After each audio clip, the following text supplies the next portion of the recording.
What's up, guys? My name's Chad. Welcome back to the channel. And behind me is my 2013 Land Rover LR4, which I just installed a cool product, and I was able to test it over the past month on an almost 3,000 mile road trip from Miami to Virginia and back for the Overland Expo East and Rooftop Tent Rally. And if you have an older vehicle like this one and want Apple CarPlay or Android Auto, you're gonna want to watch this video. So let's get into it and show you what I did. So I've been wanting to add Apple CarPlay to the Land Rover for quite a while, but I didn't want to do one of those like crazy audio installs. Started doing some research and I came across a company called CarpodGo, and their new product is called the T3 Pro. So CarpodGo T3 Pro, and basically it's an wireless Apple CarPlay Android Auto device that you can add to older cars in literally minutes. Here we got the outer box that it comes in, and surprise, surprise, it actually came with a rear view camera, which I didn't know. So that's actually a pretty cool feature, because if your car doesn't have a rear view camera, you could use this as a rear view camera device as well. It also has an adjustable mounting arm, which allows you to attach it to the windshield or to the dashboard of the car. Has a USB to headphone jack adapter if your car is older and doesn't have built-in Bluetooth, because that's actually how it funnels the sound through the Bluetooth of the car. It's a pretty cool system. Then inside the main packaging, we have another cable, 12-volt power cord with on-off switch, a mounting kit, and then multiple options in the T3 Pro unit itself. Packaging is pretty cool, and it reminded me of an Apple product when I opened it up. The T3 Pro is actually a really nice size. It's about 9 inches by 4 inches, give or take. So it's going to be minimal on the dashboard, not really block the view. Probably my favorite feature so far is it has this cool magnetic mount on the back. So you can actually remove it really quickly and hide it inside the car. So if you're worried about parking in like a shady area, you could just quickly take it off and, stash it in the car somewhere. And the magnet's super strong, so you don't have to worry about it falling off the dash. Pretty standard stuff, but everything feels high quality right out of the box. So now moving on over to the LR4. Here's a quick look at the dash. It's not too bad for an 11-year-old car, and the sound system's pretty good. It has a subwoofer, but it definitely lacks some modern tech. My current setup utilizes a RAM mount system with a MagSafe charger with like one of those suction cup things attached to the windshield.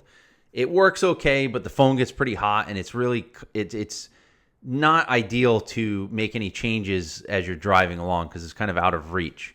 So let's get rid of this for now so we can focus on the install. All right, looking at the CarpodGo, the suction cup's really sticky, and it has one of those levers on the back to kind of give it extra grip when you put it on the windshield. And then the mounting arm can be adjusted in and out. So depending on how far away your dash is from the windshield, like mine is actually pretty far away, so I can adjust it to get it exactly where I want. You make your minor adjustments, including the angle, and then tighten the thumb screws on the mounting arm to finish it up. So there's a couple USB ports on the back of the device. You actually connect the power cord to the bottom USB-C port. Then you run your cables and connect it to the 12-volt socket in the car. And in most cars, when you turn the car on, the actual 12-volt socket turns on, so it'll automatically turn the CarpodGo on, which ends up booting up in about 12 seconds. So it's really fast. It feels about the same speed as like a normal car stereo. The first thing you're going to notice is the screen looks really sharp. It's super clear. It's really bright, and it's actually really responsive when there's minimal lag. I guess it has 60 frames per second, which is the refresh rate. So as you're swiping through the screens, that would, if it was lower than that, you would kind of see it jittering through. So overall, it's really, really good so far.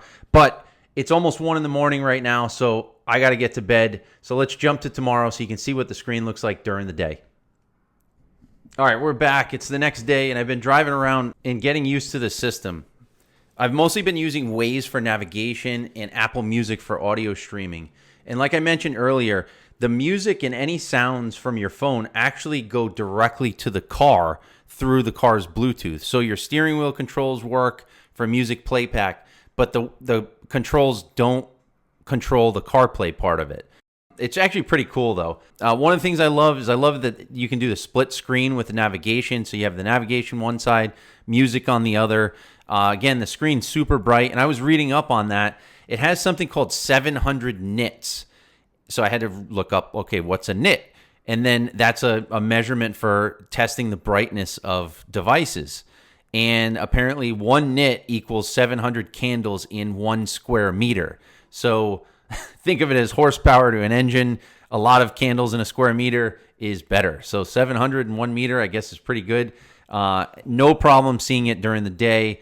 It's actually really bright, and super happy with it. It has a little bit of glare, but I guess you could adjust the angle of the device as it's in the car. So you can actually see how it looks in comparison to the stock screen. It's just as bright, if not brighter, but it does have a little bit more glare. All right, fast forward again, and I am currently in the George Washington and Jefferson National Forest here in Virginia, and I've been using this thing for a couple weeks now, and so far I gotta say I really do like it. And I got my Gaia GPS on here, so I had pre-downloaded maps on my phone before this trip because there's little to no cell service out here. And you can see where I'm driving right now. I'm only going about 5 miles an hour, but we are on an off-road trail, so it's been a great test for that magnet and also the mounting arm. And because it sits directly on the dash, it's actually really secure with just a little side-to-side movement, but that's only because I'm bouncing around on the trail. Otherwise, it's been rock solid. So yeah, overall, guys, I mean, this is definitely a solid buy. If your car does not have Apple Carplay or Android Auto, I would absolutely get this thing. This thing rocks, connects quick. The screen is nice and clear. And yeah, so far I'm loving it. And it's now a part of the car. So hope you guys like this review. And if, any questions, go ahead and post them in the comments below, and I'll be happy to respond. If you are interested in buying this, I'm going to have links in the description. There might even be a discount code, so go ahead and check out the comments to see, and give it a whirl. Let me know how it goes. All right, we'll see you guys in the next video. Peace.